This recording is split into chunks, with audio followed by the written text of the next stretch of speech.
tires. Boys, Careful, Larson. 1 to go. Rain racing is all about being creative. Diamond in the corner, running odd grooves, finding the grip on the racetrack. It's going to be interesting to see who finds that first, because somebody's going to hit on it, and then the track is going to start to dry. So this is about to be exciting. Right here on the start. Do not spin these tires. All right, 99 laps to go. Ty Gibbs, Chase Briscoe, 2 Toyotas ahead of Byron's Chevrolet and Blaney's Ford. Green flag. Here we go. 54 sliding up.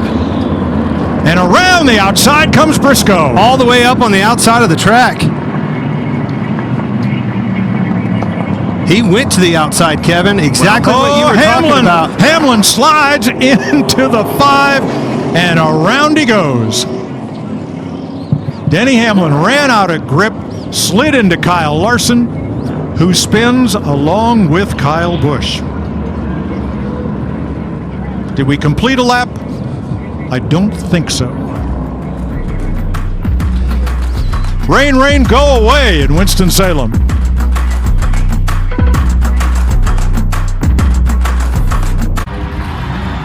Race you. Race you on dirt, sand, snow. Race you through this, over that, all day, all night. Race you on 4 wheels, 1 wheel. How about no wheels? Race you with the world watching. This guy watching. Race you to the summit. Maybe not that summit. To sub 7. Any event, any terrain, anytime. Race you.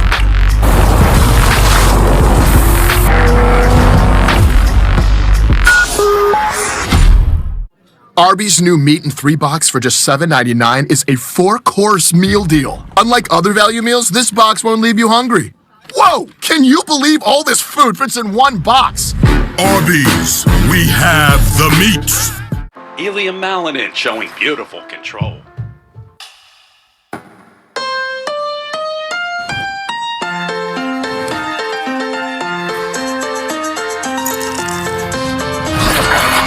He's clearly a crowd favorite. Get our best price, just $50 a month for 5 years. Guaranteed. Xfinity. Imagine that. The Busch Guide, cold and smooth survival skills. If red touches yellow, it'll kill a fellow. But if blue touches white, it's Busch. Light. Head for the mountains. We'll come back later. Napa knows that 1 in 4 vehicles will need a new battery this year. And that's just the tip of the electrical iceberg. That's why Napa is a trusted solution for the electrical parts, tools, and expertise that keeps your business moving full speed ahead. Napa know how. A Chewy order is on the way for Jaws, who never lets go of what he loves. So Dad uses Chewy to get him everything he needs to keep loving life. 1 mouthful at a time, for low prices. For life with pets, there's Chewy. That rumble you hear, that growl you feel, that's us.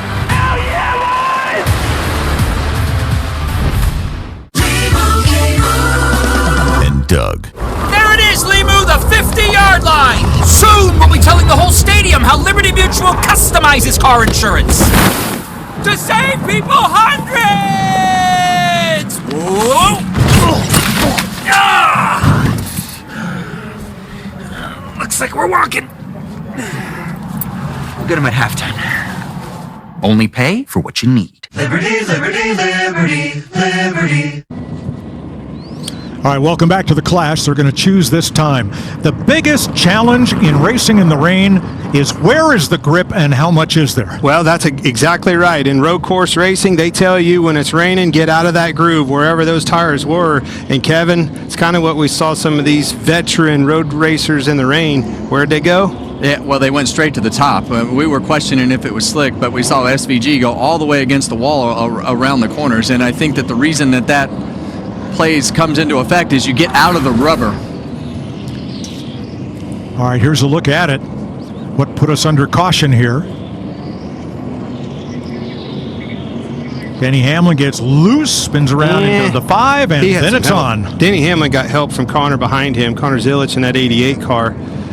But if you look right here, look at SVG already going way to the outside, just like you were talking about, Kevin. immediately went straight to that outside. Yeah, and I don't think you want to be in the middle of the racetrack in all that rubber. And you saw Chase Briscoe take the lead on the top of the racetrack. You had me sold on these cars having a little bit more grip than I'm seeing here, Kev. I mean, they've got plenty of grip. They just have to learn exactly where the grip is on the racetrack, and they're doing it on the fly. They're not going to be like full throttle. All right, let's find out. Briscoe on the outside, Gibbs on the inside. We're ready to restart. Inside, he's getting a big shove from the 77. Hocevar to the inside. 3 wide. Oh, he clipped that drain on the bottom, got loose. This is where I'm talking about. Keep these tires rolling. Do not be careful on the brakes and careful on that throttle. Yeah, and as we run right here, you know, and the rain starts to let up like it has a little bit. If they're all running the same groove, that groove will start to get cleaner, less water on it, as they move that water out of the preferred line. And they're adapting. They're getting it figured out quick, aren't they? Zilich to 5th. It's a big scrum in the back, as you see here. Yeah, we were worried about that top groove, but they're definitely making ground up on the top side of the racetrack. 3 wide. A little lean, and we're going to be okay. And you see the middle is just no man's land. Look out. The middle is no man's land because you've got all 4 tires in that rubber, Clint. Preece and Reddick got together there. Here comes Bell and Dillon.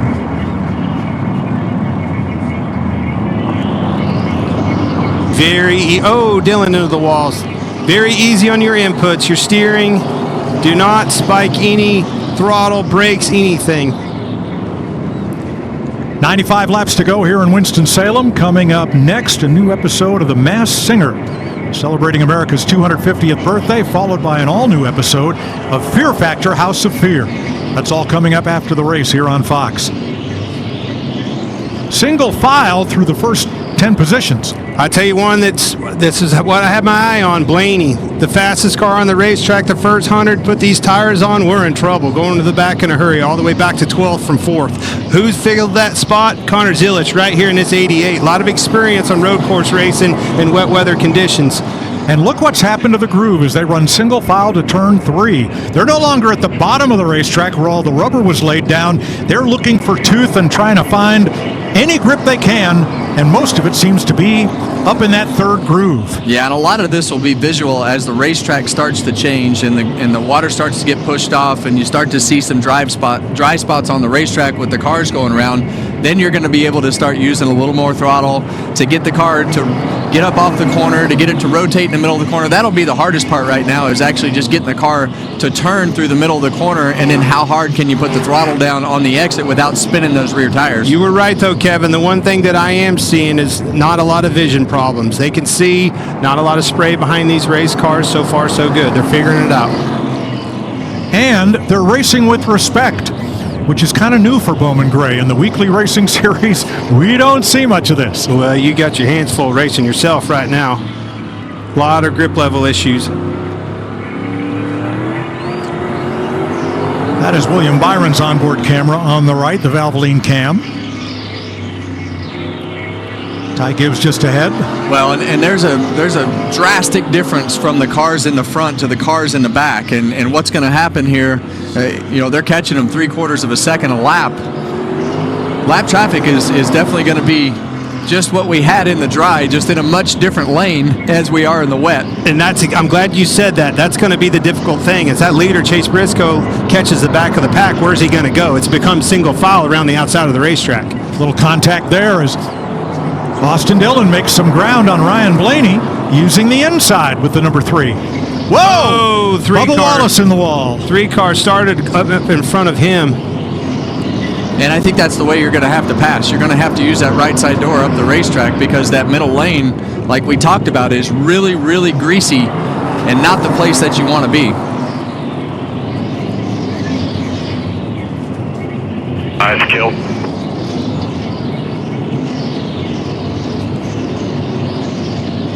Not at all what my man Ryan Blaney wanted to see here.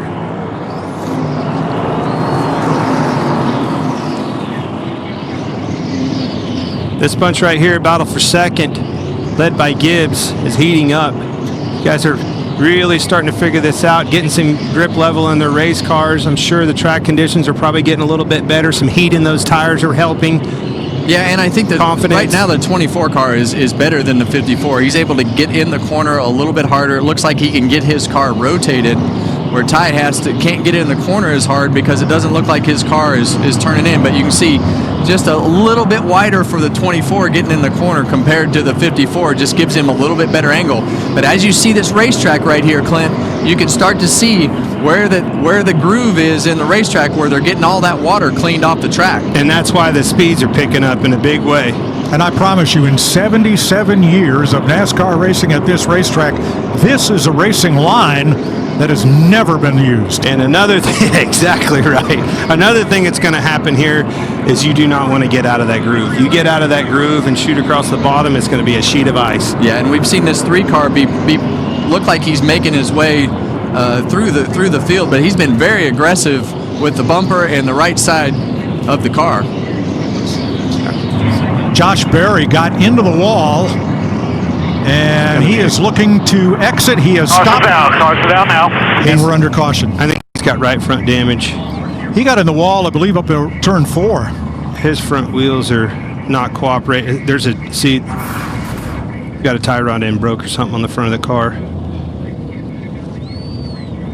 Oh, he hit the wall. Yeah, but he hit it a lot harder right here. Yeah, he hit the wall in the front straightaway, and as we talked about in practice today, you hit the wall and it shoots you back down into the groove and makes the car loose. So that's turn 3. Hard hit there. And then again at turn 4. So we're under caution for the 6th time in the clash at Bowman Gray.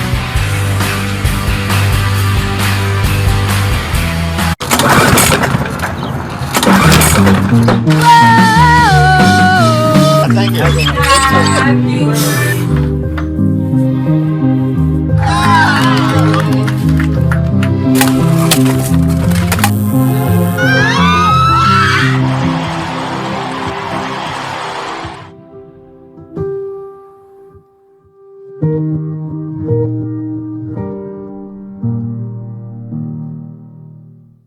Arby's new meat in 3 box for just $7.99 is a 4-course meal deal. Unlike other value meals, this box won't leave you hungry.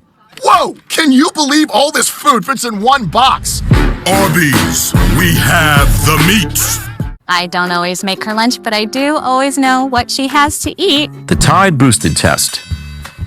Regular detergent can't match Tide's Boosted Clean. Test passed. Yeah. It's cleaner, whiter, brighter, and fresher. It's got to be Tide. Boosted! I'm being told this is Limo Emo from Liberty Mutual, who helps save you hundreds by customizing your car insurance. And his partner Doug is the gentleman under the security guard.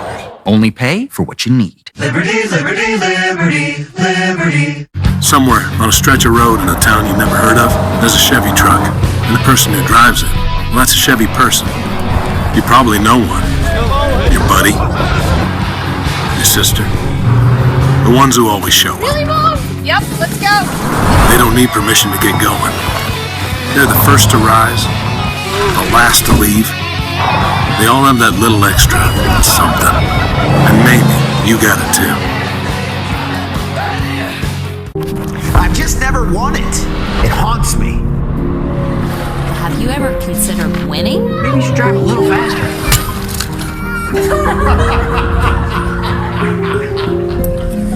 What do you see here? The Harley J. Earl Trophy.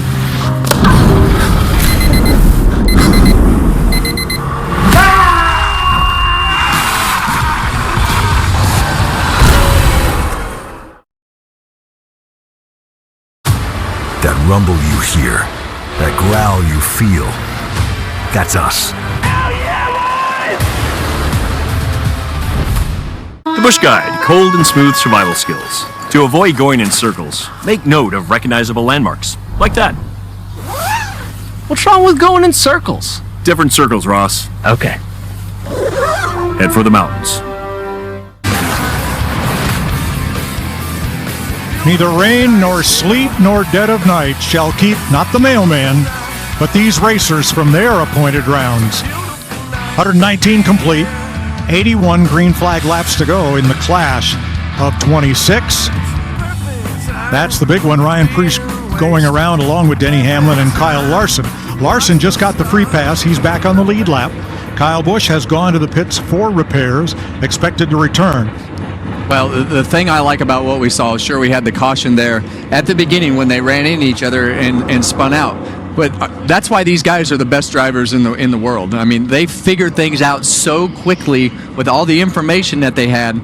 They moved up the racetrack, they got in a rhythm and figured it out. And on the fly. Not like we had a practice session, but that's why these drivers are some of the best drivers in the world. No, Clint, they got it figured out in the essence of go down there and turn one, send it in and see if it sticks. Yeah, but to Kevin's point, they are the best drivers in the world, and adaptation is what it's all about. These guys are the best at that. That's why they're in that seat. So there's the choose, and look now, everybody, a lot of people taking the outside.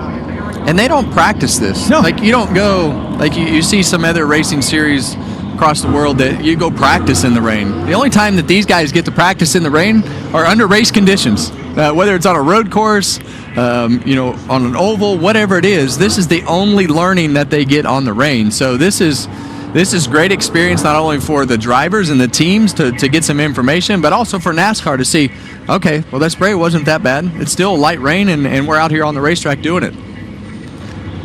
So the caution came out for Josh Berry, who is back in the pit area. Larry? Yeah, I talked to James Small, Chase Briscoe's crew chief, and said, what is he saying? He said, I'm just riding around, mate. It's all good. All right, Josh Berry is back. So is Kyle Busch. And so is Ross Chastain. So I believe everybody is on the lead lap as we get set to go for 81 to go. Briscoe, Gibbs, Byron, Hocevar, Zilich are the top 5 as we go back to green.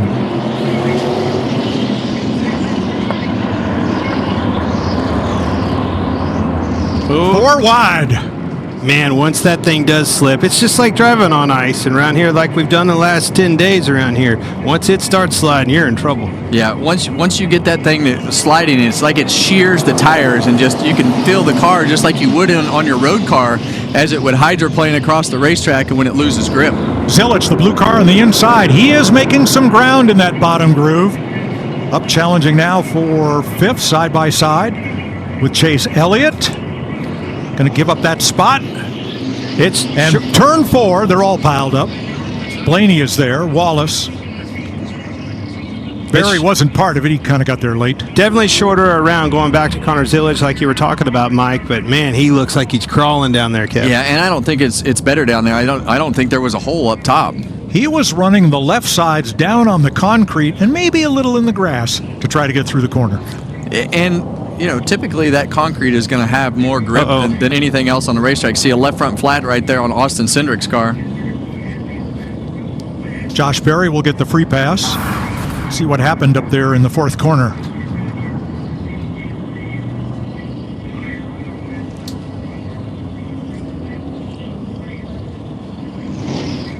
You see Bowman got loose and then got into the side of him and cut that left front tire down. Austin Cindric and Bubba Wallace have gone to the pits. Very edgy, getting underneath somebody down and then, not that preferred groove when you shoot across the bottom, trying to keep that car underneath of you, keep it straight and still make the corner. Boy, big difference this made for that car. Wow. All right, we'll re-rack them and try again to finish the clash at Bowman Gray.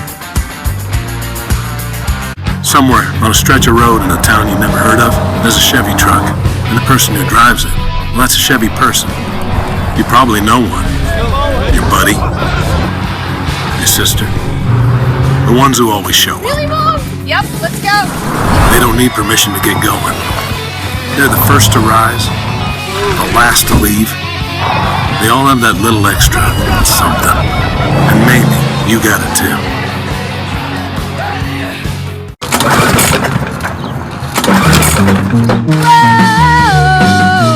Thank you.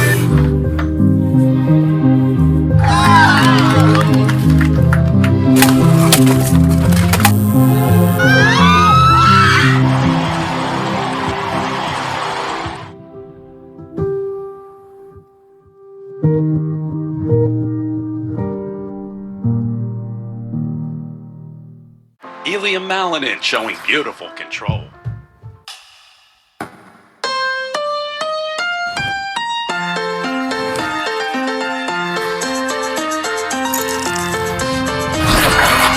She's clearly a crowd favorite. Get our best price, just $50 a month for 5 years. Guaranteed. Xfinity. Imagine that. New Swiffer Mop Deluxe is made for small spaces. The upgraded strip has 75% more scrubbing power. And with the new locking head, getting into tight spaces is simple. Can I borrow it? The all-new Swiffer Mop Deluxe, the mother of all cleans. The Bush Guide, cold and smooth survival skills. To avoid going in circles, make note of recognizable landmarks, like that. What's wrong with going in circles? Different circles, Ross. Okay. Head for the mountains.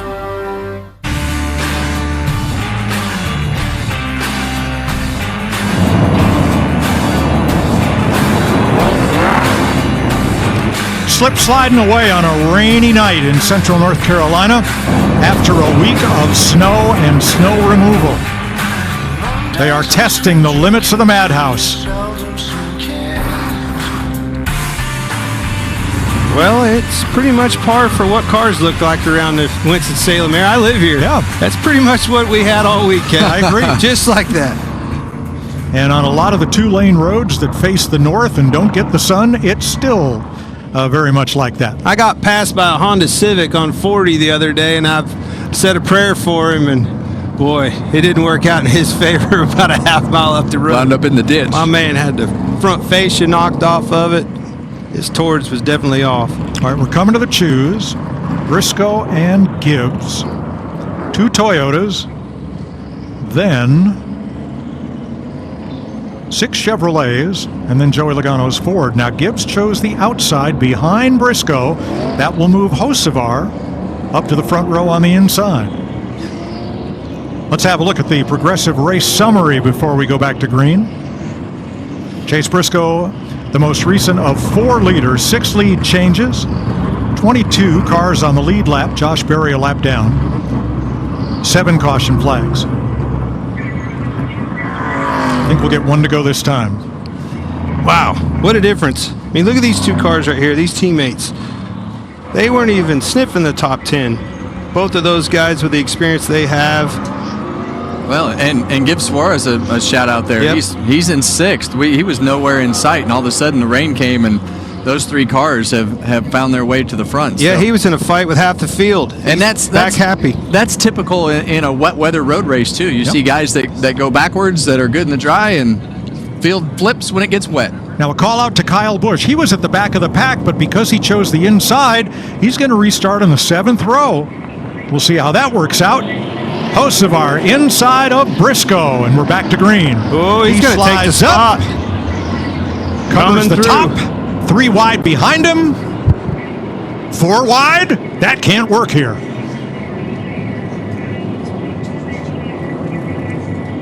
Hey, talk about sending it. He sent it.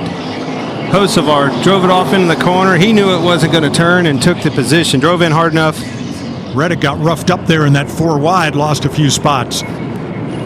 William Byron just did a Hail Melon around the wall in turns 1 and 2, and it worked out pretty well for him. Yeah, you talk about Hocevar up front, and you look at all these guys, William Byron right there, bouncing off the wall. You're going to have to take some chances on those situations to make those passes, and it worked out for Hocevar that time, but there is definitely an art to finishing the pass. I will say Hocevar has been good all night. This isn't just because of the wet weather conditions. He was extremely fast, running in the top 5 prior to this. Well, now he's got control of the race, right? So he made that pass, daring pass on Chase Briscoe, and now you're seeing him put a little bit of distance. Let's show you what it looked like from the Valvoline onboard as William Byron made that run down into turn 1. Oh. Still rolling here. The wall will catch you. You're back straight. Still inside.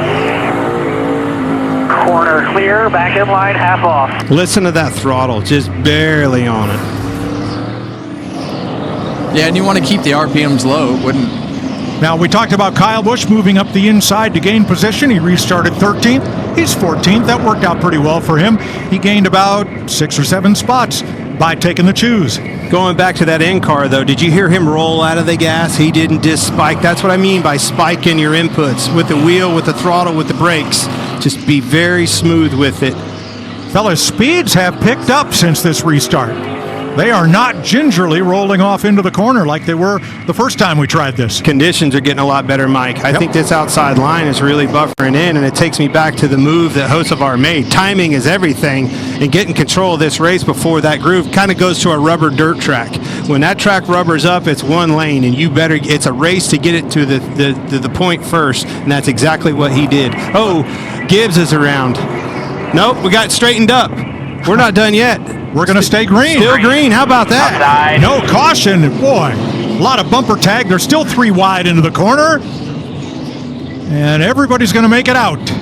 They crashed and fixed it.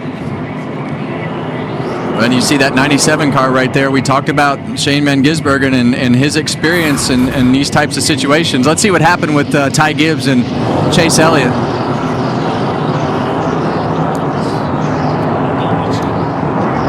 Well, you see the wheels go to the right like he got loose getting in the corner, but we've talked about that middle groove and how hard it is to make that pass. It's just so greasy in the middle groove right there. When was the last time you saw somebody get all that sideways and around and end up coming out of the corner in second place? Well, the 9 car, he got into him and turned him around, but as soon as he straightened him back up, kept him going too. That was going to be the end of Gibbs' day. He'd have gone to the back of this freight train and got saved there. Great battle for the lead here. Briscoe's running back down. Yeah, and look, Hocevar did what he had to do, kind of ran Briscoe up the racetrack, and I think you're going to see Briscoe probably do the same thing, right? Like if you get an opportunity, you're going to have to be aggressive and return the favor. There's still 32 laps to go when they come past the start-finish line. Briscoe just keeping close tabs on Hocevar. And there's the tail end of the field, Cindric. Won't be long, and they're going to be in them. That's what's going to separate who wins this race and not. Well, and we get mired into this traffic, it becomes a lot different animal. And what you're starting to see is a lot of these guys have enough grip in the middle of this corner to be able to start to diamond and turn that car back down. As around goes Ryan Blaney, coming out at turn number 2, grabs a gear, keeps on going. No caution. Right in front of the leaders here. So Blaney's got work to do here to stay on the lead lap. Yeah, and as we get they're all in the groove that the leaders are running. So you're going to have to start getting creative. As you see Austin Cindric get out of that, you can see the line that has the less glaze to it is the preferred lane where they're all running right now. And if you get above that last 2 or 3 feet is still slick with water standing on it.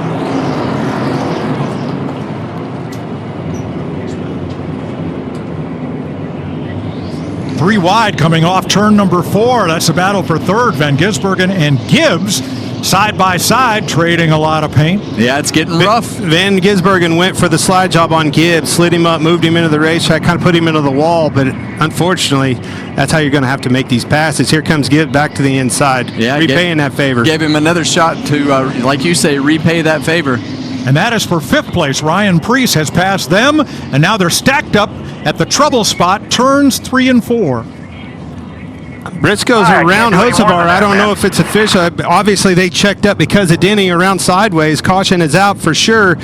But my question is, did he get him past? Yeah, how do you score this? Did he actually stop? And we'll wait for NASCAR to make a ruling here. Here are the leaders. And they wrecked right in front of him, so you're going to see them start checking up. Yeah, I think a caution was out, so Hocevar will be back in the lead. Be good. Correct. Yeah. At the time of caution, Hocevar was the leader, and he stopped to avoid contact and damage. Okay, caution happened. Kevin, if you're Hocevar, much like we saw on that last restart with Briscoe, you're going to take the outside, you're going to take the inside on this.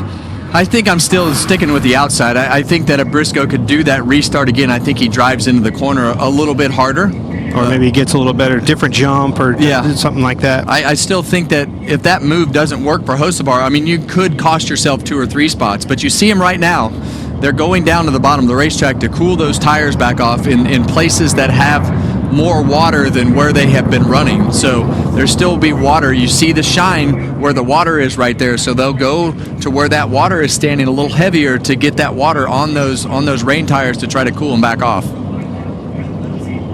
The center of turns 3 and 4 has been the trouble spot tonight. That's where most of the cautions have taken place, is trying to transition between the entry of 3 and getting on the throttle and pointed out of turn 4. And that's where we're seeing the pileups. Definitely a lot slicker down in 3 and 4 than it is in 1 and 2. And we still have a long ways to go. I mean, we still have 61 laps left in this race. And the thing that I liked about what was happening right there while they were running was the fact that you could start to see the car was handling a little bit better each lap. And when they were able to start getting that grip in the middle of the corner to get that car pointed down the hill, that's when the opportunities start to happen to pass easier. Carson Hocevar from Portage, Michigan. Look at here. Known as a rather aggressive driver among, if you'd probably stack him in the top 5 on the aggression meter of all the Cup drivers, but he wants to win, and he wants to do tonight what Jeff Gordon and Denny Hamlin have done. Gordon in 94, Hamlin in 2006, and that's win the Clash prior to getting their first Cup Series victory. Now this track is going to pick up grip. We just saw the lights, no more precip in the air.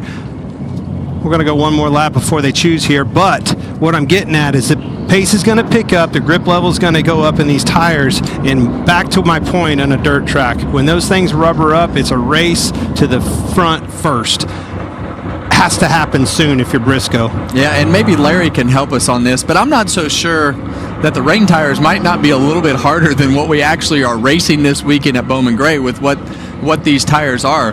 But the only reason that I say that is when this track dries with these rain tires on here possibly being a little bit harder compound, it'll be interesting to see what they can do as the racetrack dries. It's kind of an interesting deal, Kevin, because as I said at the top of the show a long time ago, this left side tire, the dry, it's the softest tire that we've ever raced anywhere. But as I said, these wet weather tires, they're all the same compound. They are very soft, but they're not quite as soft as that left side. It's softer than the right side, but not as soft as the left side. So it's somewhat in between. 62 laps to go. Thanks, Larry.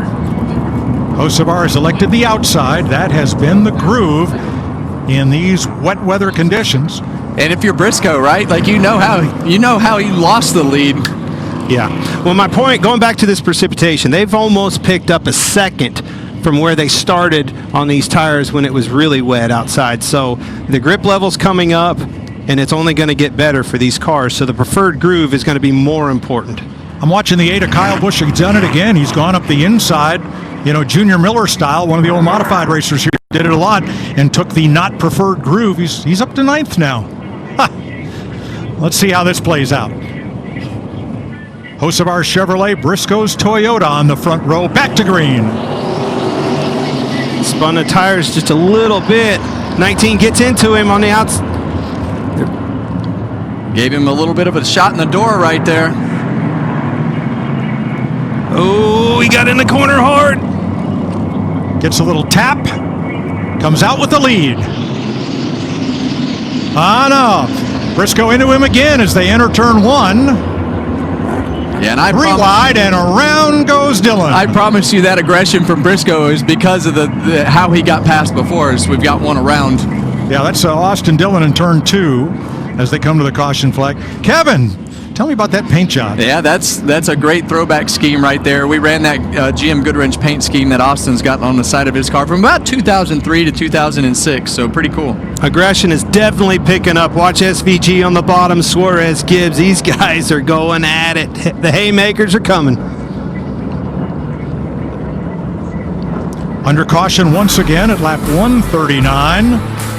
From Bob's camera, on board Denny Hamlin. Oh, that's how it looked.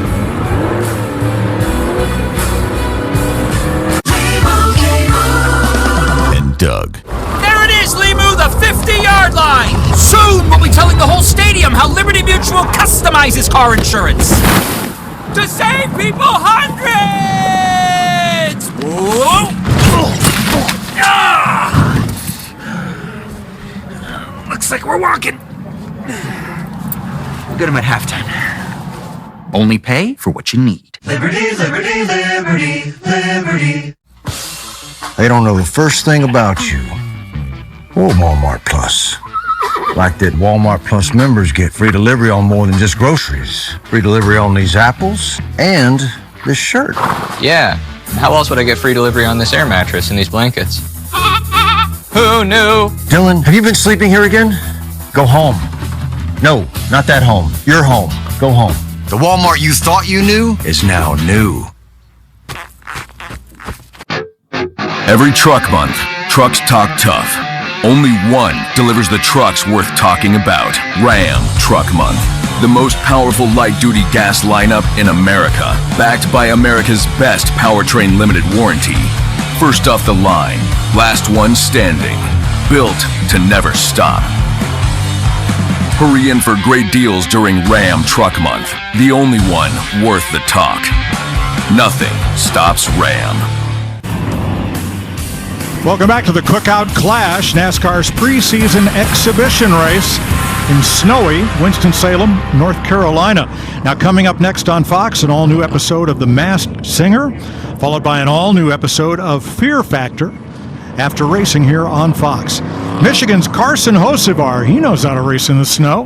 He is your leader from Chase Briscoe from Indiana, Shane Van Gisbergen from Down Under, Daniel Suarez from Monterrey, Mexico, Ty Gibbs, Ryan Preece, Connor Zilich, William Byron, Kyle Busch, and Chase Elliott, last year's winner, are your top 10.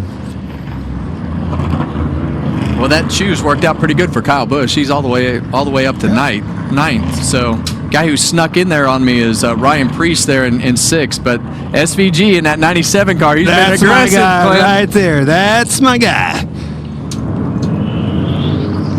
61 to go. Green flag laps only count, and the race must end under the green flag. Could be challenging in these conditions.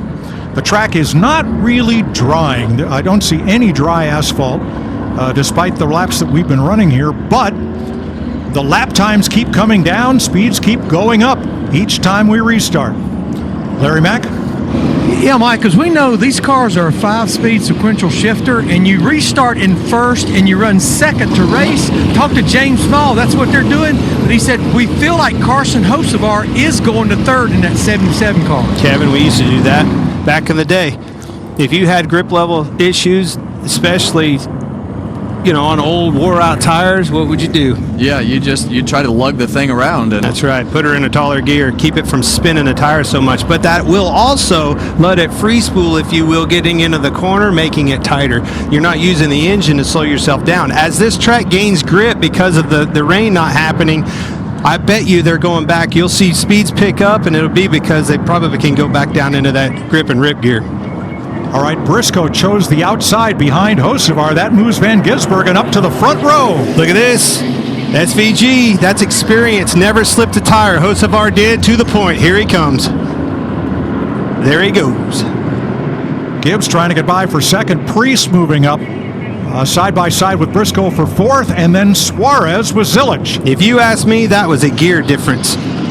Well, that 77 spun the tires in a big way, and SVG didn't slip a wheel. Preece sent it in there to go for third in that number 60 and that's from Roush Fenway Kozlowski. See him super aggressive using the right side of the car.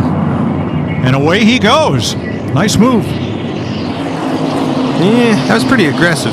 Well, Ryan Preece has been going to the front, and same thing as SVG, Carson Hocevar, Ryan Preece. All those guys, they want to get to victory lane. Obviously, Shane has been into victory lane on a road course, but on an oval, I know it's in the wet. Turn 4. Around goes last year's winner, Chase Elliott, off the front bumper of another car, and caution waves. I want to go back to what you said there, Kevin, with Ryan Preece, and I agree with you. Aggression is happening, and because they're hungry. But 8 tires better than 4 approach usually gets you wrecked sooner or later. Absolutely, I would agree. But I don't think they, at this point, they just want to put themselves in a position to win. But I think when you look at our leader, as we see, the car's pretty dirty there. That one's been in the mud, been in the rain, been in the wall. Yeah, he went around from contact. Yeah.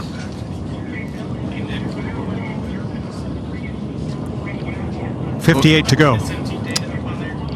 When we talk about our leader, Shane Van Gisbergen, and all the things, let's see what happened here first. We'll watch for the number 9. Yeah, it looks like that was off the front bumper of the 22. Doesn't take much in these conditions to get somebody out of the shape. Yep, there it is. And it's real easy, to get in the corner just a little bit too hard, slide the tire just a little bit, and the cars are so on edge that it just doesn't take much to turn them around right now. And one car sideways in the wrong place here can block the whole race. That's right.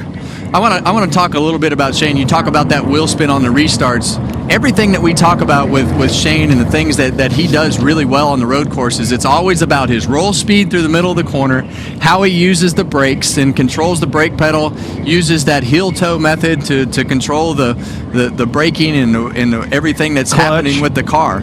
So when we see what we have here today, that is exactly what is giving him the advantage to be able to do the things that he's done. He's been super aggressive. You can see the fenders beat in on every corner of this car, but that is what he is good at, the braking, that roll speed that you talked about, just getting that tire loaded, getting that car rolling through the corner, and his control of being able to roll that car further around the corner to make that throttle a little bit later in the corner, not give up speed, but not spin the tires. Yeah, on that launch for the restart, he never slipped a tire. Hocevar unfortunately spun, and I mean, it looked like he was going 15 mile an hour faster. Now this will be interesting. We come to the choose this time because Van Gisbergen will likely take the top. That's the groove right now in these wet conditions. If Priest takes the bottom, he has not been the least bit reluctant to roll into the corner and use the car outside him for balance to get through the corner. We'll see contact. Well, the good news for him and that's what we're going to get. The car in front of him and behind him have been doing the same thing. So It looks to be fair game. Regan? Well, Mike, plenty for Ryan Priest to worry about on this restart, but something else that he was also told under the previous caution to start saving fuel when he can. This is something I'm starting to see a little more concern down in the pits about, is the fuel in these cars to get through the end of this race. Okay. Priest is from Berlin, Connecticut. They get a lot of snow and winter mix up there. He's used to this. I saw him doing donuts in his driveway in his pickup truck this week, too. Yeah. Saw that out of a few of these guys, having fun out in the snow. 1 to go. Priest inside Van Gisbergen. Ty Gibbs and Hocevar in row 2 looking to capitalize. Zilich and Briscoe. Suarez and Kyle Busch just keeps moving forward on the outside this time. Then Byron and Buscher complete the top 10.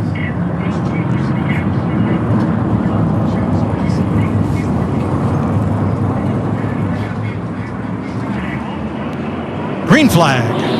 58 to go. There he is. He's leaning on him. Yep. No surprise. How about here? He's leaning on him again. I think you're going to see. Clear.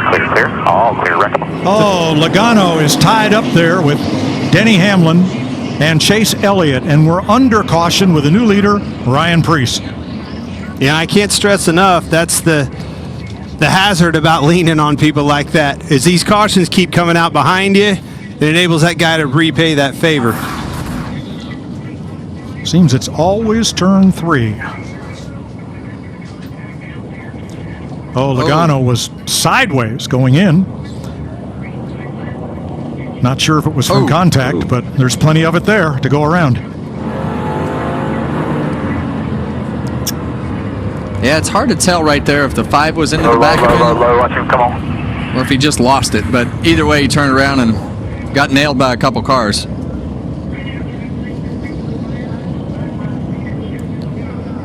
That hit hard enough on Denny's. Yeah, I think so. Yeah, I was going to say that right front damage on the 11. He's off the racetrack.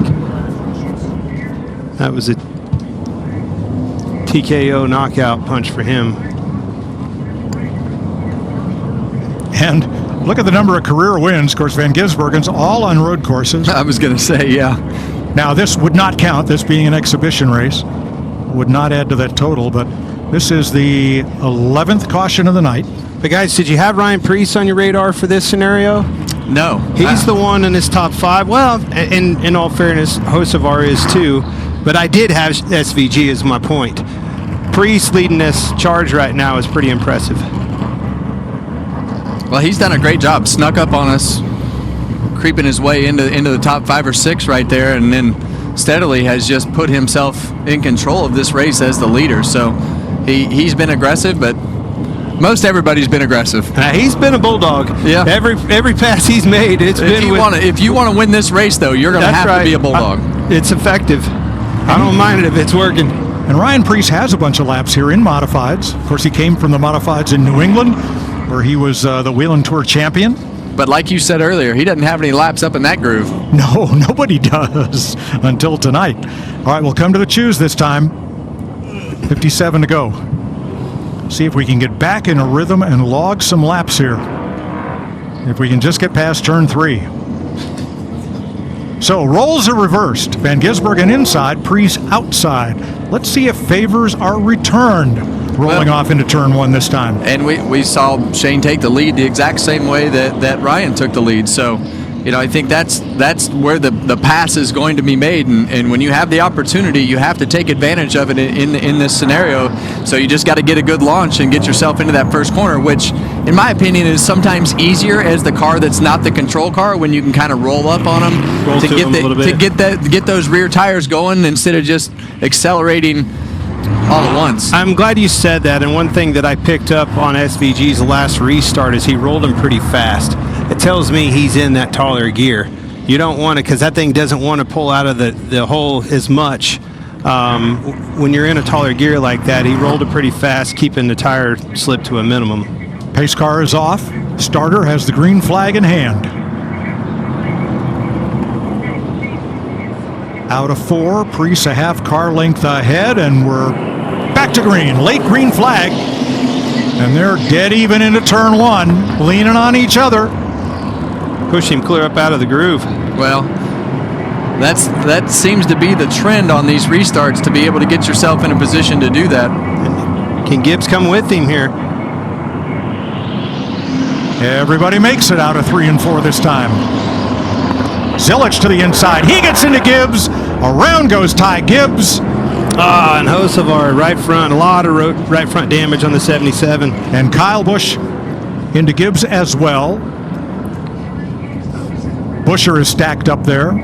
So is Tyler Reddick. So was Christopher Bell. That's a shame. Hocevar had such a good night going, doing everything right, running in the top 5 all night, both conditions, dry and wet. Now, coming up after the break.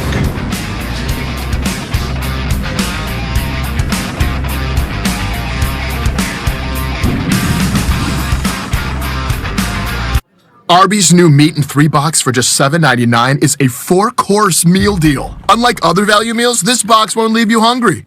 Whoa! Can you believe all this food fits in one box? Arby's, we have the meats. Turn back time on your engine with Valvoline Restore and Protect, a first-of-its-kind motor oil that removes up to 100% of engine-killing deposits and protects against future damage. Ask for Valvoline Restore and Protect at your next oil change. Pay attention. Why do I need the recipe when I have you, Dad? We do the job. We don't ask questions. Hasn't he seemed a little off lately?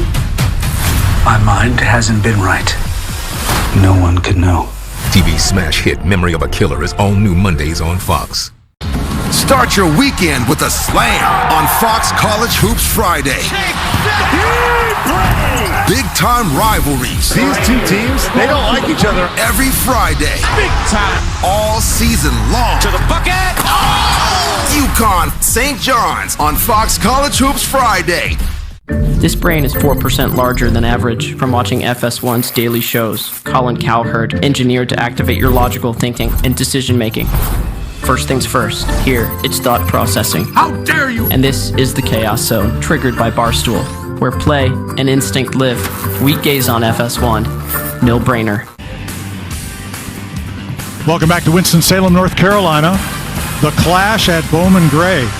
Sleet, rain after a week of snow, and this is what we're faced with. 56 laps to go.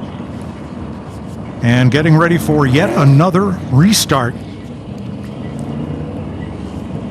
Shane Van Gisbergen, Carson Osevar, Ryan Preece. We're up at the front. Yeah, Austin Cindric just got the free pass, so he'll come all the way around and tag the back of the field. Yeah, and right now, I think that they've figured out where to run on the racetrack. They know the grip levels. They know everything. They're running over each other a lot, Mike.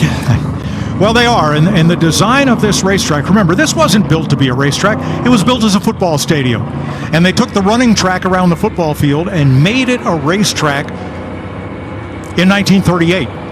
But the stadium was built, and that jut out in turn number 4 has caused a problem for drivers ever since. And tonight it causes a problem for everybody in the middle of turn 3 and 4 trying to point themselves in the right direction to get off the corner without hitting that wall, and we've had a lot of carnage up there. It has definitely been the problem into the racetrack down there in 3 and 4.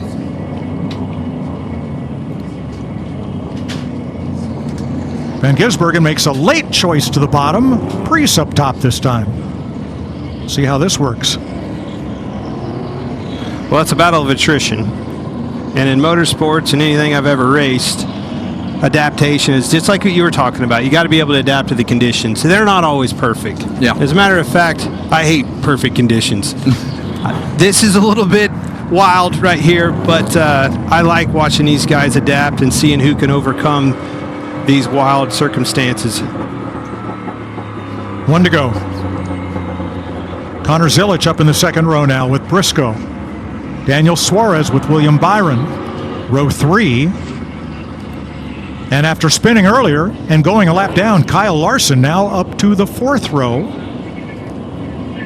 Alongside Bubba Wallace, who also had trouble early. Ryan Blaney's back in the mix. He's in row 5. There with Alex Bowman. Kind of feel like if you're in it, you can win it. Absolutely. Why not?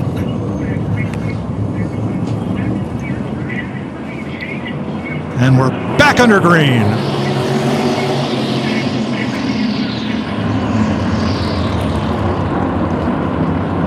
SVG chose the bottom right there. He'd had enough of being used up. That inside groove on the restart has become the preferred lane to put yourself in, to just kind of lean on the guy on the outside and be able to drive off on the exit of turn 2. Yeah, using him to make a corner, right?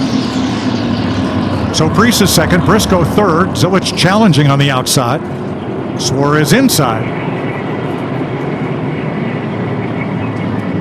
Suarez in the 7, his new ride for this year. Yeah, and that's his old ride that he's moved up out of the way. If these guys can ever get this sorted out and get back single file and get laps run, I still think this 19 of Briscoe is our fastest car.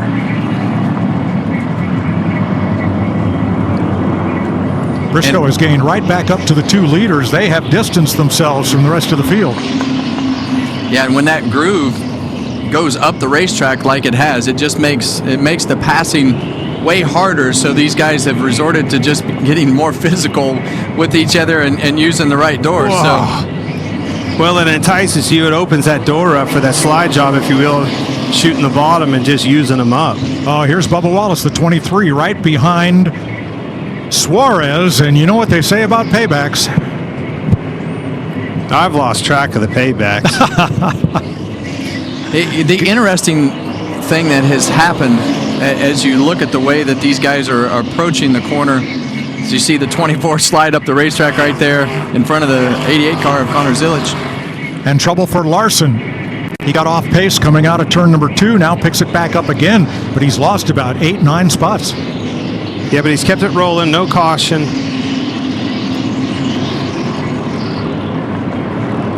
Barely running. Barely running. We're see if you can make it around to us. We stay green with 50 to go. Larson's going to try to get off the track, but he can't do it before the leaders get there. See what happens here at turn 3. He has no choice but to stop, and that may draw the caution flag. Or they'll let them cycle past, and he can make it to pit road. Let's see. Nope. He was having trouble with it running. That's it. Caution flag. There's no way that thing can be out of gas, is there? Larry? I'm checking now, Mike, Clint.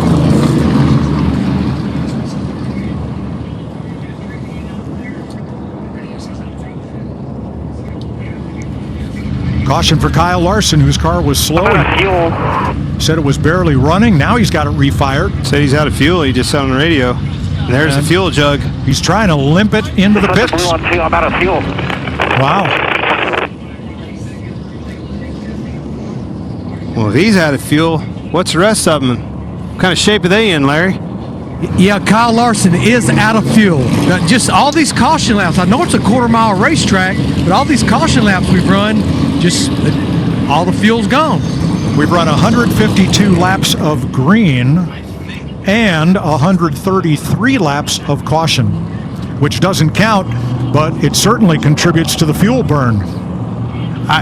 They must not have put the fuel in it. Yeah, they should be able to. Larry would have to tell us the exact amount of laps that we think that they can run. Yeah, it should be somewhere around 300, isn't it, Larry? Come down to us. We're going to go get it. On a half-mile racetrack like Bristol, you can run almost 175, and that's twice the distance as this. But I think you nailed it. These guys are more and more not filling it full of fuel because they don't want the weight. Yeah, because running part throttle as we were for a whole lot of these green laps on a wet track wouldn't contribute that much to the fuel burn if you started with a full tank. Well, I bet you it's weighing heavy on a lot of these crew chiefs' minds now. Are we next? And how do you calculate the fuel mileage for a track like this, and especially under, caution conditions, and with the weather and the throttle response, everything you've done, you really haven't been putting the throttle down on a normal lap. All right, let's listen to William Byron and team. Yeah, I think that the way as many yells that we've run, we likely will run out as well if they don't do something at all. I don't know that everybody can make it. Well, gasoline weighs 6.5 pounds per gallon. How much do you have to leave out to make a measurable difference in the way the car runs and handles? Ooh, we're back to that math. Well, no, the point to that is, though, that's a lot of weight, and it dictates the handling characteristics one way or another accordingly. So exactly what you said is why they're doing it. But we just heard from the sixth-place car, his teammate, Byron, right there, they're thinking they're going to run out, too. The question is, with this many laps left, why wouldn't you just bite the bullet and take the fuel now? Maybe be the first one to it. Well, I'm not sure you can. That's a question for Larry. Larry, could you pit now and add fuel? You could, Mike. You could. Yeah. You can do normal pit stop procedure under caution, not lose a lap. The only thing you can't do is change tires. Thank you.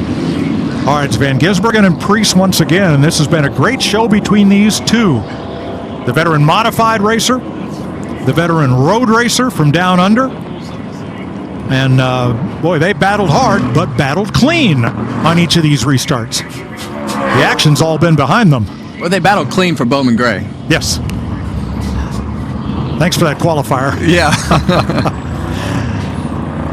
You can see those track conditions right there in that shot. It's drying up even more and more. Kind of getting dull in that racing groove there. That's going to gain grip. Problem is that's the only line there is. Here's Ryan Priest's radio.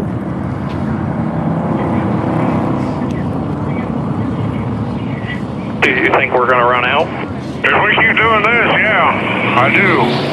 And do you have any data that says we're like 10 laps away, 5 laps away, away? I mean, we're probably getting better mileage, but we're probably 20, 25 away. Well, 25 away and 48 to go. Boy, Priest off the wall, and Van Gisbergen with the lead. Got way heavy into the corner. Yeah, and SVG knew he was going to go to his back bumper. He shallowed that entry up, so it put him underneath Ryan Priest going into the corner. Van Gisbergen on offense retakes the lead. Priest trying to hold off Briscoe for second here. Briscoe gets into his left rear corner and up against the door. That groove is definitely drying quickly, Clint. You're exactly right about that as you see them start to be able to creep down the racetrack a little bit. It's going to be a track position game now. You need to do it as fast as possible. If you have a chance to get that clean air and get up front, you better do it quick. So Priest into second, Briscoe third, Byron fourth, Suarez fifth, and for the lead, here comes Priest on the inside trying to use up Van Gisbergen. Wow. Yeah, I think that 60 car is better than we think it is. He's been able to drive his way to the front and just retook the lead with authority right there. And I think that the advantage that SVG had with his experience in the rain and his conditions is going by the wayside with the grip level on the racetrack. You can see the car just doesn't want to point in the middle of the corner anymore. He's kind of really slow in the entry. That tells me he's having trouble making a turn in the middle. Well, team leader Brad Keselowski has got to be loving this from rehab, trying to get himself ready to run the Daytona 500 next week. Could not participate here, but here's one of his cars out front and leading and holding off Van Gisbergen and Briscoe. See a little shot from the 19 car to the back of SVG there in a 97, but going back to Ryan Preece, I would say that he was the lead performing car at RFK last year for the majority of the year. So this kind of goes right with the performance that they had last year. Briscoe needs to make quick work of this. The more he goes, those little subtle nudges that would really break the cars loose and slide them up the racetrack is going by the wayside as the grip level in this track goes up. 40 laps to go. See, now nobody's really slipping the tires anymore. Now it's taking a lot heavier shot and it's not getting him sideways. That's what the urgency that I was talking about. And that's what happens with these rain tires. When the racetrack dries like this, they're soft enough, and as we heard Larry say, they're softer on the right side than what they had on. So the cars just get a lot of grip and you're able to drive it like the racetrack is dry. So Ryan Preece for RFK Racing, leading as second place is now side by side.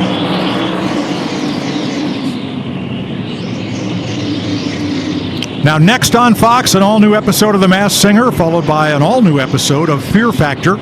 Coming up after the break, our race coverage will switch to FS2, the Fox One, and Fox Sports app for the remainder of the Clash at Bowman Gray, which has 36 laps to go.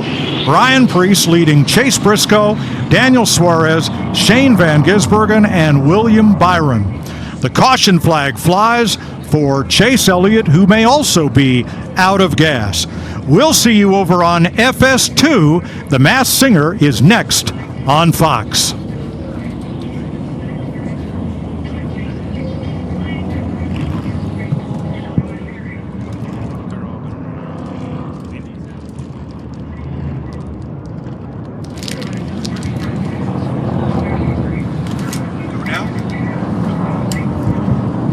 Welcome back to our coverage of the Clash at Bowman Gray, which has taken a turn, and everything has to do with liquid. First, it was sleet and rain on the track. They got that cleaned up. We got restarted. Now it's fuel, or the lack thereof, that has hit the Hendrick cars. And who's next? Well, we're seeing who started the race with the least amount of fuel. Exactly. And, you know, we saw the 9 car just run out after the 5 car had run out. So we know that those cars obviously were lower on fuel than anybody else. Well, okay, why aren't they all just pulling in? That's because we don't think they're full of gas. Those cars that are running out started with less gas in them. Now, are they all in the same boat? Usually, if one's doing that, the other is following suit to some point, but we know those Hendrick cars did. And well, we heard Ryan Preece talk about that as well. He was talking about being questionable on gas too. So yeah, I believe Derek Finley told him they could run 25 laps, which would at that time would leave them about 25 laps short. And remember, these caution laps don't count, but they do burn fuel. But the hardest part about now is this track picks up. They'll get back down into that second gear. They'll be gripping and ripping harder and using that throttle pedal even more so, burning fuel. It's just going to stack up against them worse and worse. And the ones that were pushing that envelope before are even going to be in more trouble. At the choose, Preece takes the top, Briscoe the bottom. Chase Briscoe has been told he is good on fuel with 36 to go. What's that, 9 miles? Yeah, it's not a lot of miles. No, but it's a good number of laps, especially when you add in the cautions. How about Suarez hanging tough right there on the inside? This was good fortune for him. That car woke up, grip level came in, and he's done a good job of, hey, it's beaten battered. Probably got a list of people that are mad at him, but they're all beaten battered at this point. Daniel Suarez racing for the Cal Ripken Senior Foundation.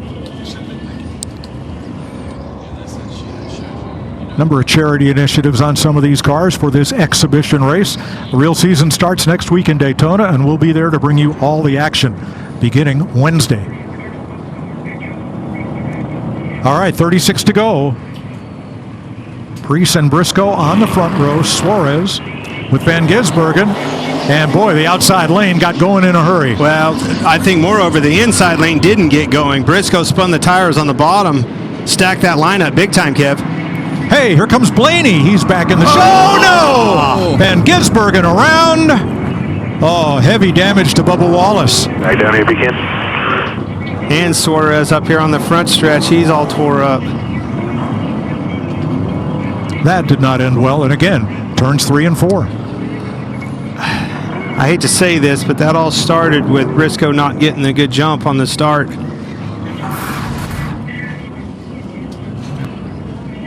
Let's have a look here. Backstretch.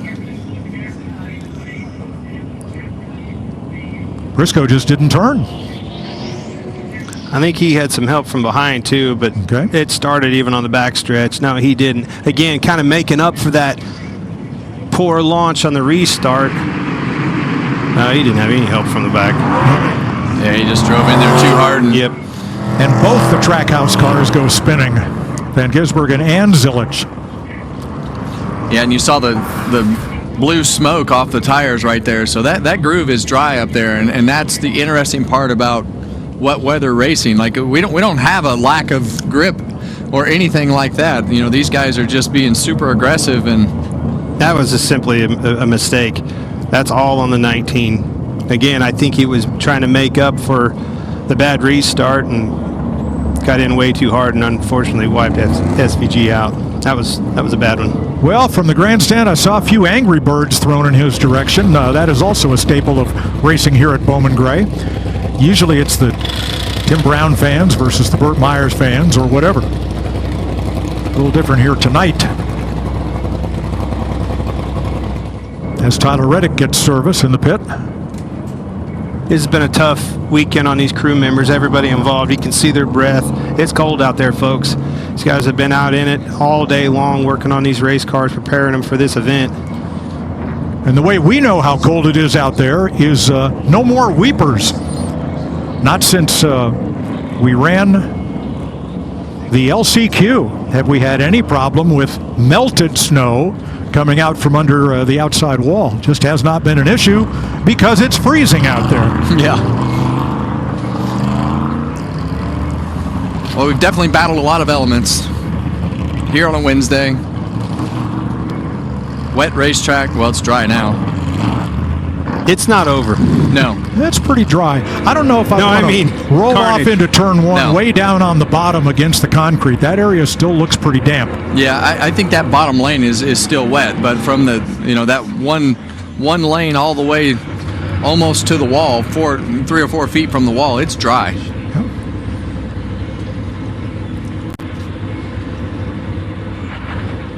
Well, most of those cars are not as pretty as how they started the day here. This is what you were talking about right here. You can see where that middle to outside line is really buffering. It kind of dull, if you will. That bottom's still shiny slick. And that's why you see when they shoot the bottom, they start sliding, lose the front, lose the rear, and that's when the 8 tires turn better than 4 start happening.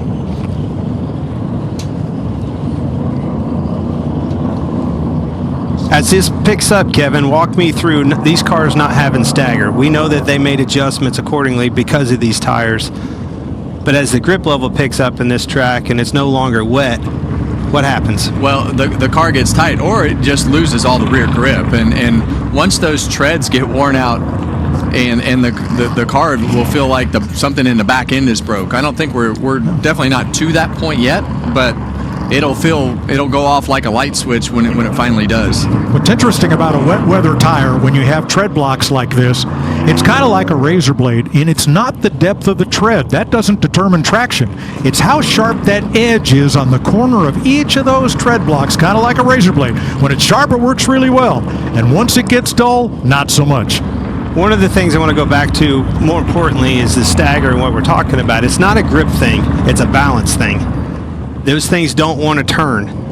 You need that stagger, the right side tires being taller than the left side tires. That helps it roll through the corner. And when you take that away, it's the balance of the car that goes to the front, and they do not want to turn. And the drier it gets, the worse the tight gets. Definitely not a grip thing with that. It's a balance issue. Have you ridden a snowmobile?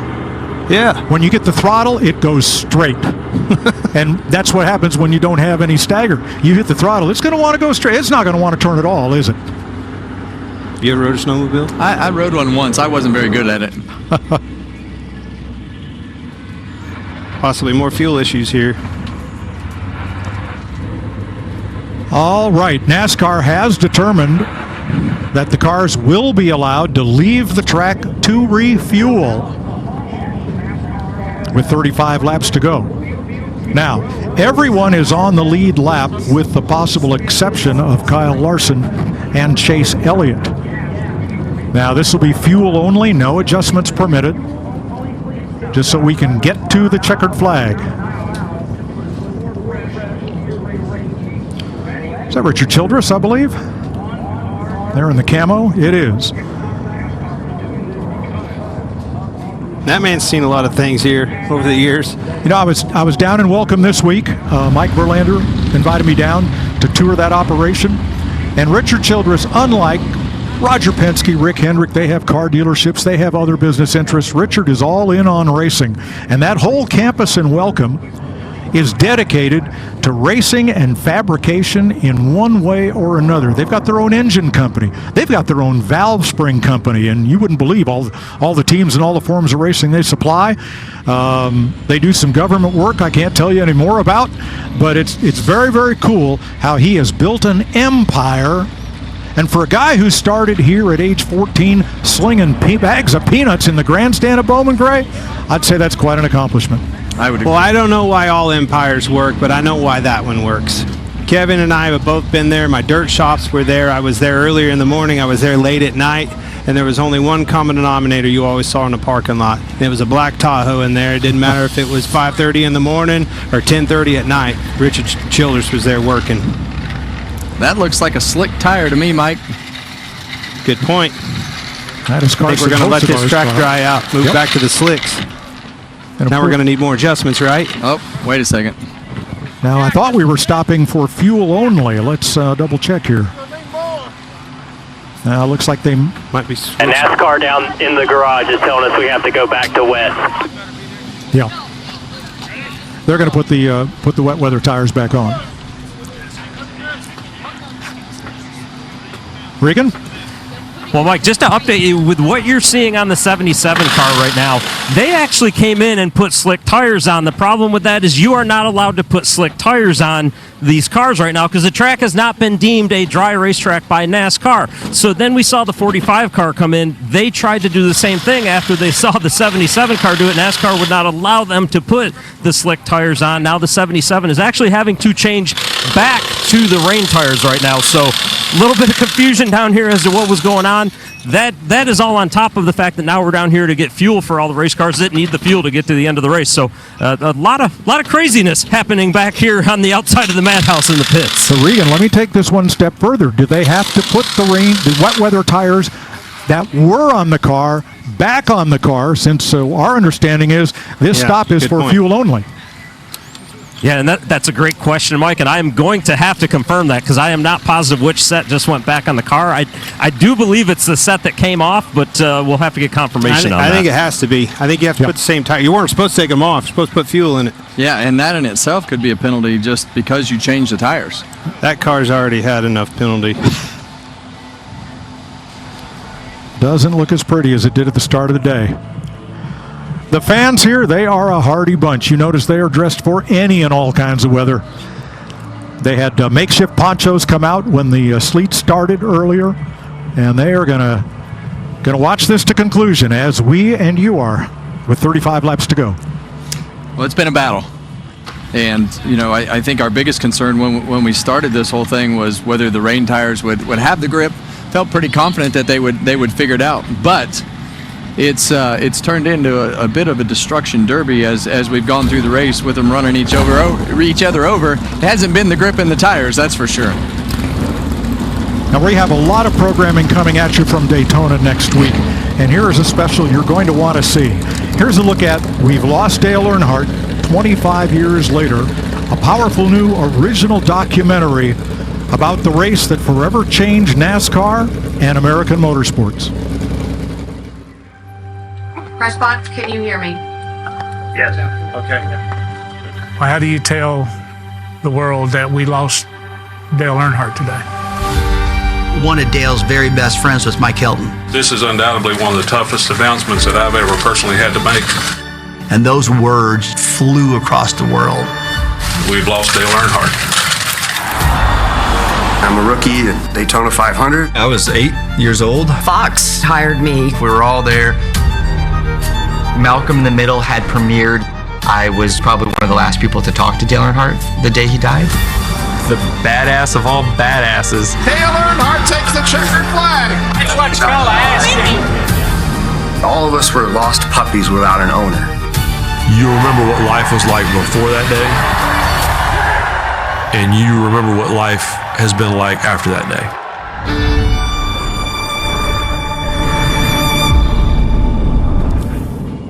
Now, this show is not about the race, the first one on Fox, not about the crash, not about the telecast.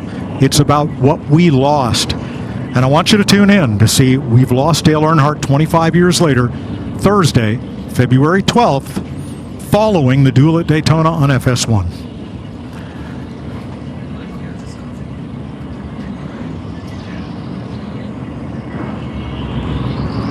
Well, it's certainly a story that just can't be told enough. The impact that he made on everybody's life. You didn't have to be a NASCAR fan. You knew who Dale Earnhardt was, and you wanted to be Dale Earnhardt. Absolutely, yeah. And, I got to live pretty close to that whole scenario, so it was definitely a very interesting time to see all the changes and things that happen in the sport. I think if you watch this show, you're going to see a lot of Dale Earnhardt's personality. There are a lot of great clips in this show, and I think at the end of the show, you'll understand why he was so loved and why he is so missed, and why in the wake of that tragedy, a lot of folks said, I'm done. He's my driver. That's it. I don't know how I could replace him. Anyway, give it a listen, give it a look. See what you think. It's a very interesting show. And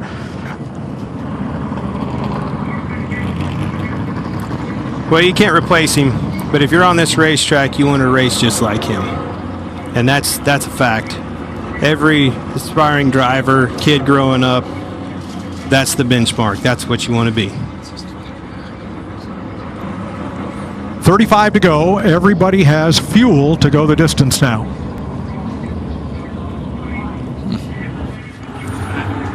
What we got, Kevin? What are you thinking? Well, it's been rough. As far as the physical nature of the style of racing, I think when that groove moved up the racetrack, and the cars are a lot more on edge when the track was wet. But the track's dry where they've been running. It's not dry in the preferred dry groove, and you're still on the old rain tires. So it'll be interesting to see if we can keep this thing, get it into a rhythm. We hadn't been able to find a rhythm with all the cars running out of gas and people getting spun out, but it is definitely a different racetrack than when they started with these rain tires on them. Now, pit stops here are non-competitive, which means they line back up in the order they were running at the time of the caution after getting fuel. So Ryan Preece, Chase Briscoe will get to go at it again. Then Daniel Suarez, Ryan Blaney, Austin Dillon, who did not make the Clash last year, didn't transfer from the LCQ, his home, less than 20 minutes away. This is Austin Dillon's home track, and he said, I'm coming. I want to win this thing. Well, we got here he is. obviously we're told no adjustments there, Kevin. No air pressure, nothing was done onto these race cars, but they filled them full of fuel. That is a lot of weight that we were just talking about. That is going to affect the handling on these race cars. They're cooled off. The track is drying out. What do you expect for the handling characteristics for these guys? Well, it's going to turn into a dry style of race in the way that you drive, and it's going to come down to who can keep those tires on the race car, because as we were talking earlier about those rain tires, what happens is they start to feather off on the right side tires, and then those notches and things that are built in to have those sharp edges, they feather off and then they don't work very well. Well, I'm starting to see dry patches in this racetrack along the front straightaway and toward the entrance to turn 1 up in what we would call the third groove. This track is drying. To the point, Larry, did you see any tire wear down there? Were you able to see any of that, Regan? Clint, it's one of the reasons I went to the garage area right there. A lot of the crew chiefs, their engineers, their car chiefs were checking tire wear. I think because we've not run any long green runs, that's helped it, because you don't have near the tread patch with a treaded tire that you do a dry slick. But I just think they've had a chance to cool down. But I'm going to tell you, I'm with you guys. That dry area, that will wear these rain tires out. Get your cheese grater out. And it's drying out. I mean, it's all but just gray right there where the right side tires are running. Pretty much dry. And so the dilemma becomes, you know that you can make way more speed in that dry line, but how much speed do you make before the tire wears out? Or how much speed do you lose when the tire wears out? In this other groove. Yeah. Your groove's about a car width and a half wide, not 2 car widths yet. Carson Hocevar has been penalized for the unapproved tire change. I don't know what the penalty is. We don't have timeout here. Yeah. I'd tail into the longest line if I was guessing. That's where he is, and I'm pretty sure that's the case. Okay. Still on the lead lap in 21st.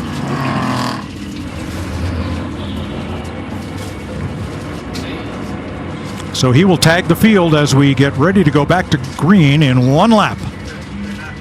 This will be interesting because as the track is drying, it will accelerate the wear on these soft, wet weather tires, and that may bring a whole different aspect into play here. Well, it just, as this track dries and evolves and changes, then the groove becomes different. How hard you can drive it becomes different. When you can get to the throttle becomes different. So it's that evolution and who can adapt to it first, and we're about to find out because it is drying rapidly. Never have we seen this many different characteristics in one race. There's Blaney up to 6th in the third row with Dillon, and here we go. There's some cars here that are back in this thing because of all the carnage that we've seen, and Blaney's one of them. Suarez up for 3rd off turn 2. 4th is side by side. Byron inside Blaney. Dillon looking in. Yeah, and as this track has dried out, obviously Ryan Blaney has become better and better. 3 cars got him jacked sideways right there. And Dillon moves to 5th. And Blaney boots him into turn 3. Up he goes, and that position changes and more. Yeah, and that's Bowman Gray. That's Bowman Gray. That's the best way to put it. Busher gets by Dillon before he can recover. And now he is ahead of Hamlin and Chastain side by side.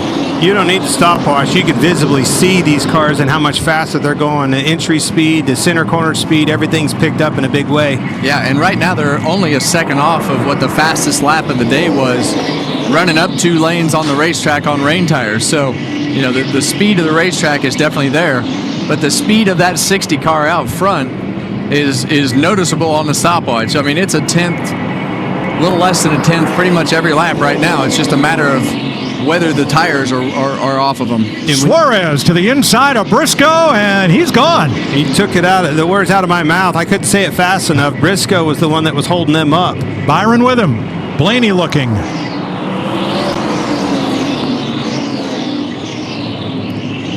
You see that 24 car just right on that left rear bumper cover going into the corner right here. Suarez wants to keep him pinched down as much as possible to try to put those left side tires in the wet, but it's not going to work this time. Now you want your right side tires right in that gray strip, and if you can push them up above it just at least a little bit, it jumps them over the cushion and they slide. And that's the wild evolution of wet weather racing. As the track dries and the tires wear out, there's just every single lap there's something different on the racetrack. Briscoe and Blaney move up. Suarez drops back to 5th. Yeah, and we saw Ryan Preece take off, and you see right there the 24 car. That lap was almost 2.5 tenths faster than Ryan Preece. So right now, Preece took off really well, but that 24 car is coming in a hurry.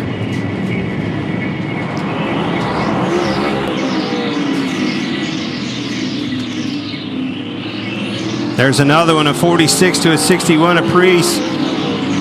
Yeah, and watch this line right here. You see them both up the racetrack on this end, but on the other end, Byron appears to be able to run just about a half a lane lower. 25 to go. Didn't do it that lap.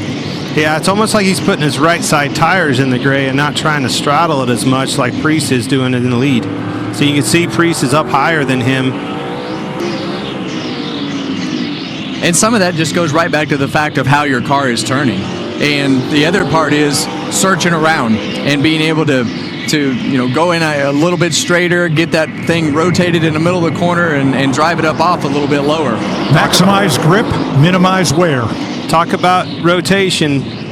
This 12 car is right back to where we were when we had the slicks on. We had written him off, Clint. He was in the back almost last. But look how it's rolling in the middle of the corner is my point. That's back to his strong suit. Clear all the way. Oh, Briscoe back under, but no. Blaney has the drive off. Well, the laps are clicking off really, really rapidly right here. We're coming back to 21 laps to go, so it's not going to take long now that they've calmed down, spread themselves out. But as this thing goes on, our leaders are going to catch the back of this field again. That's exactly right. The way we've got them spread out, I think you might see the leaders finally catch tail end of the lead lap here. Well, Preece has picked up the pace. The last 2 laps he was, turn 3, Hocevar. Remember what I said about paybacks? Yep. You'll see contact from the 23 to the 77. Well, the last time around off of 4, you see contact with the 77, the 23. This went on for about a lap.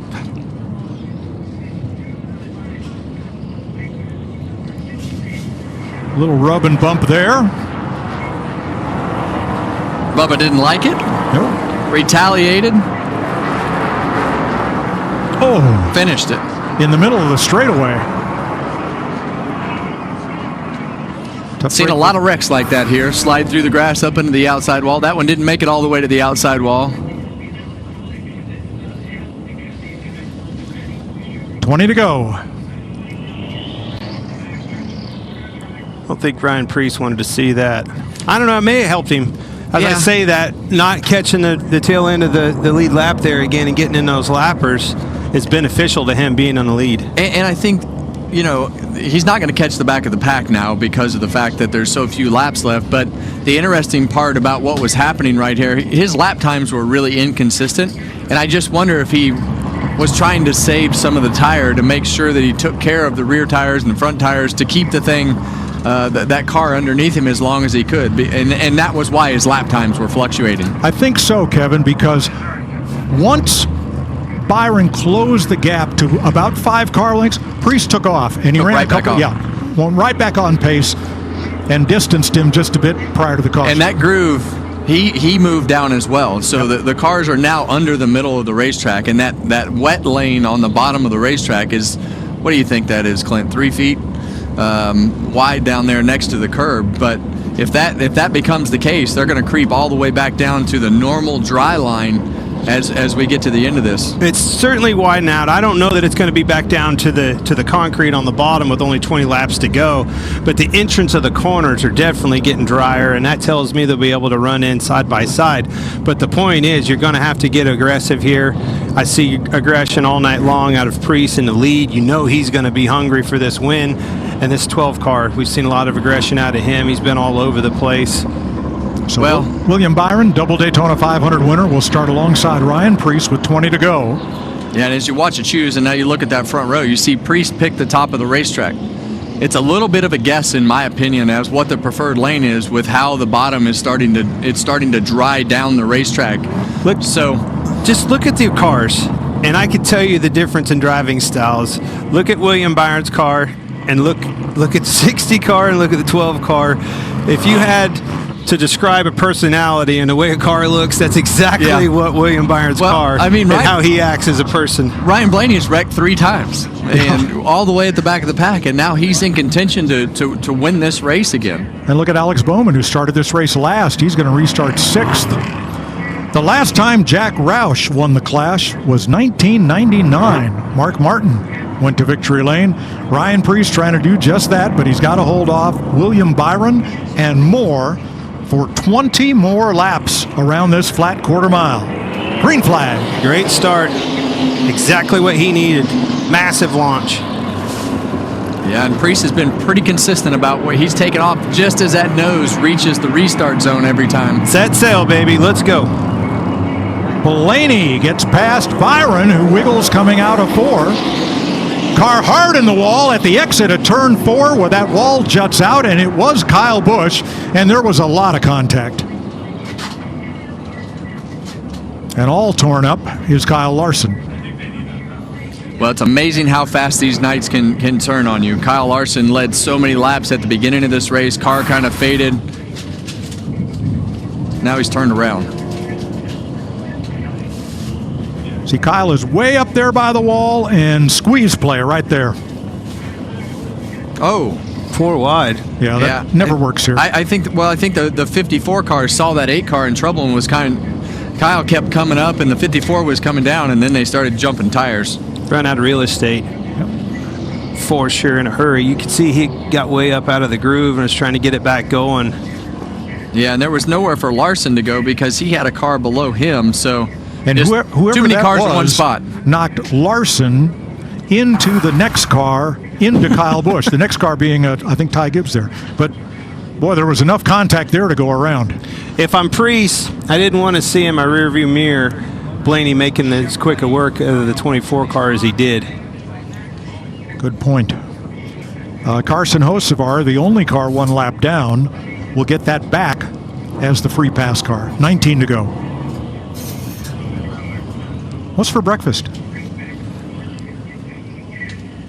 Oh, it's just now. Breakfast. It's just now bedtime. Come on, right? old timer. It's 9:30. Not even 9:30 yet. You're worried about breakfast. Well, hey, I got a laugh out of you anyway. Yeah. I was confused for a second. I thought my phone had quit when you asked him breakfast. No, I was that's expecting to look down at midnight. Yeah, we started at 6 o'clock, not the usual night race here. This is shaping up to be a wild finish. These 2 guys are extremely aggressive. They'll be starting right up front, right where we want them. Right here, 3. Choose next time, 3rd in line. I don't think there's hardly a car here that has not run at least 1 lap in the top 5. There's been, I don't think even Larry could keep track of all the comers and goers that we've had here tonight. And cars that have been a lap down and gotten their lap back, and now everybody's still in it. Well, you definitely couldn't write a script for this one. It would definitely not. You would not believe the way that this race has played out. You mean starting like last Saturday? Yeah. All right, they'll choose this time. Oh, still got some debris on the racetrack right there. Looks like a piece of a fender. At this point, I think it's just part of it. Yeah. Where does Blaney choose? Goes to the inside. Had to think about it there for a second. Got hard on it, didn't he? The choose has been a lot more even tonight in the dry than I thought it would be. In the wet was when it became really, really staggered as to, which lane they chose. It was pretty even here last year, and last year's event was all run in the dry, and we didn't see a lot of gamesmanship like you often see here on Saturday nights. Going to hold up to pick up that debris inside of turn 4. Well, if I'm Ryan Blaney's spotter right here, and I've been paying attention, that 60 car is taken off at the exact same time every time he has led this race. So you need to pay attention to that, because I think he's going to have to mix it up at some point, and he's saving that till the end, or he's going to take off at the exact same point that he's taken off every time that he's been leading. Well, and where's that spot at? He can start any time in between those two lines, the restart zone. Pretty big zone here at this racetrack. There it is again, a little better view. Yeah, and you see right there that top lane right here is a lot drier than the bottom lane, which allows him to do what he's been doing the last couple times and get a really strong launch. 17 caution flags. I probably don't have to tell you that is a clash record. Boy, I've been in some clashes, and I know we're at Bowman Gray, and this can happen with a rough race, but I've been in some rough ones at Daytona with not many cars left running at the end. Well, they're all running now, and all except, I believe, Hocevar on the lead lap as we get set for this restart. First time we've had two Fords on the front row tonight. Blaney inside of Ryan Preece with 19 to go. Preece launches, and we're under green. And he clears. He clears him, but you saw Ryan Blaney, him squeezing Blaney down into that wetter part of the racetrack to try to make sure that he didn't get a good launch, and Blaney was leaning on him. They were smoking tires before they even got going. 3 wide out of turn 4. Austin Dillon forces the issue. Yeah, and Chris Buescher didn't like that. Nope, Buescher kind of paid the price. Bell in the outside wall after contact. Keeps digging. And for second place, here comes Byron again. This is exactly what Ryan Preece wanted to see. Let them boys battle it out side by side back there. Slow them down, and I'm going to drive off. William Byron got right back around him. Briscoe 4th, Suarez 5th. Then Hamlin and Bowman. Yeah, it's really interesting to see that 12 car. I thought he was going to drive to the front and battle for the win, but after that cycle on the tires, not the case. Did not take off very good whatsoever. Looks kind of loose still, a little light on his feet with the rear tires sliding around. You can tell he's being pretty gingerly with it, especially in the entry of the corner. And we talked about it earlier. And when these tires, when they decided to take a dive and are done from being worn out, it's just like the slicks. It's a light switch and happens fast. And that may be the one issue that Ryan Preece has got to be battle. He's got to mind the gap, but he can't run through those tires or he'll lose the lead. 13 to go. Just keep an eye on this right here, guys. Can he run him down? Well, as we go, the speed in the racetrack is going to continue to pick up as the track dries, and you see Preece right there matched him that time. Matched his lap time, so it's answered that call. Go to the whip, baby. Well, it's hard to tell with him. I believe he looks in his mirror and tries to pace himself so he can take care of those tires. I've seen it. He's moving down a little bit too. I think that spotter in his ear is helping him with what line to run, and there's the lap time. Look at this. Bested his lap now. He moved down, found a little bit better grip, roll in the middle, getting back to the throttle, and drove back off. 10 to go. Yeah, he's definitely down the racetrack on the entry and the exit. Allows that car to wash up the racetrack and get a good drive up off the corner. But both ends now, he's moved that line down. Found him a 10th, didn't he? Yes, he did. Stretching it out. And that's exactly what we've been talking about is... Oh, Byron sent it in deep and almost got to the wall between 1 and 2 that time. It's go time. He's out of time. He's trying everything he can do. Hail Marys. And that'll be costly to William Byron. Now, Preece's lead is almost a straightaway. And that's when you start backing off a little bit, because you never know if the caution is going to come out again. What's going to happen at the end of this race? And look who's right back in this race. Denny Hamlin. I thought he gave up. I thought it was a TKO punch. He is in 6th again. With a caution, he might have a chance. 7 to go. Yeah, we've seen it all night. You're in the back. You're not out of it. Nope. You get in a crash. You're not out of it. This has been a battle of attrition all night long.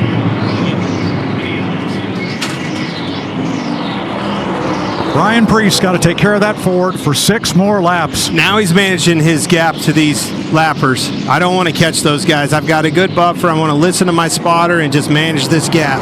Well, bring it home, baby. When you talk about Ryan Preece, this is a very, very intense guy, and he's won at everything that he's ever done. Took a chance on his career to go to Joe Gibbs Racing.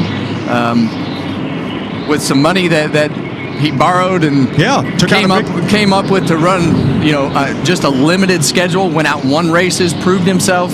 Took out a big mortgage on his house to do it. And here he is today, leading the first race of 2026 here at Bowman Gray. Please stay green is what they're saying. 3 to go. Bring it home.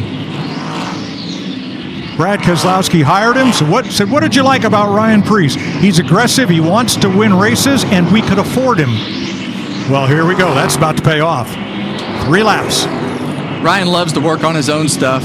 He's one of those guys that is very hands-on, and this is what he loves to do. He loves to race, been around it, working on the cars, in the cars. And here's the white flag, 1 lap to go, sponsored by Credit One Bank.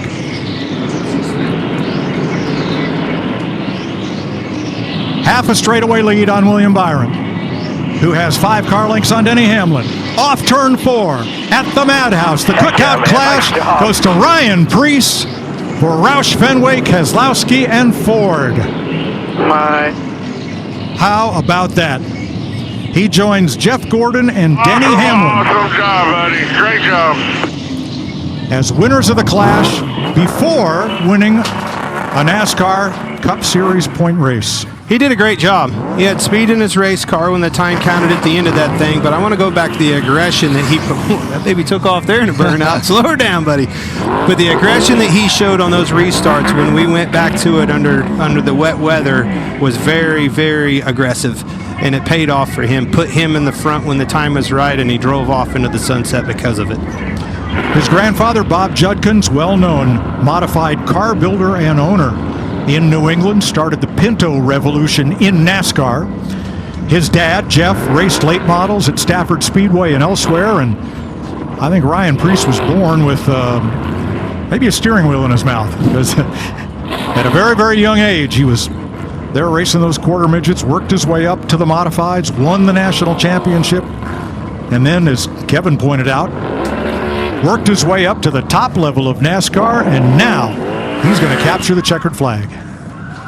It's wet weather tires. They don't like to do a burnout very good. I think he's out of tire.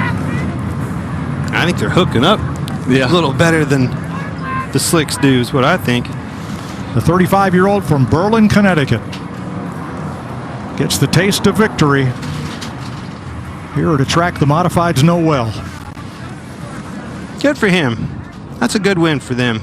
Huge momentum boost going into the season. Well, think about all the tough moments that he's been through lately. You think about those 2 massive flips at Daytona and everything that happened there. But on the other side, has been consistently good and the best team at RFK in performance-wise in 2025. So starting the year off pretty strong. Victory Lane is being set up down at Calamity Corner, the intersection of turns 3 and 4 here.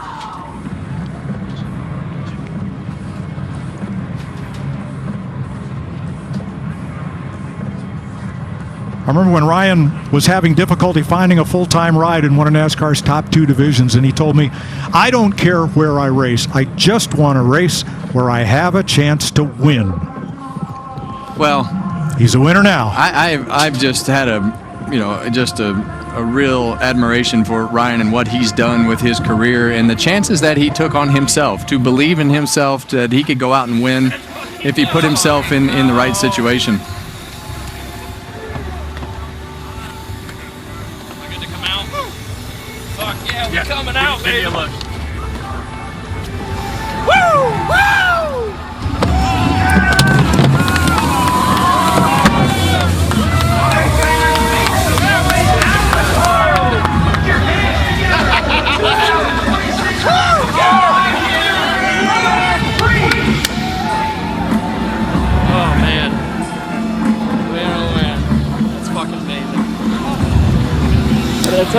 Great job, son.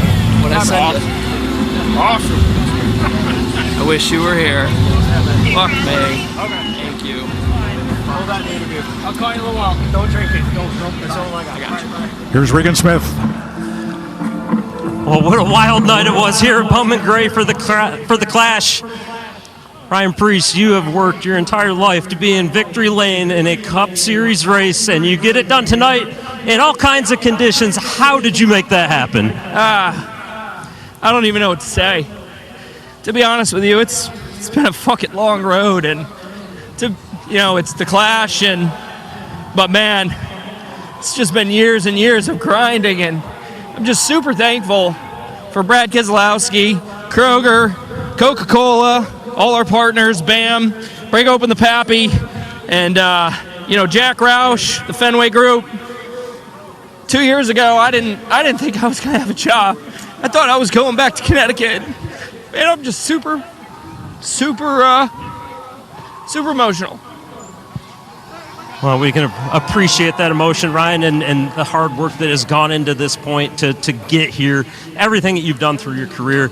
Let's talk about the race tonight. Really, really quick when it was dry early, even quicker when it got wet later on. Was some of that short track experience paying off with these different conditions that we had? Just a good group.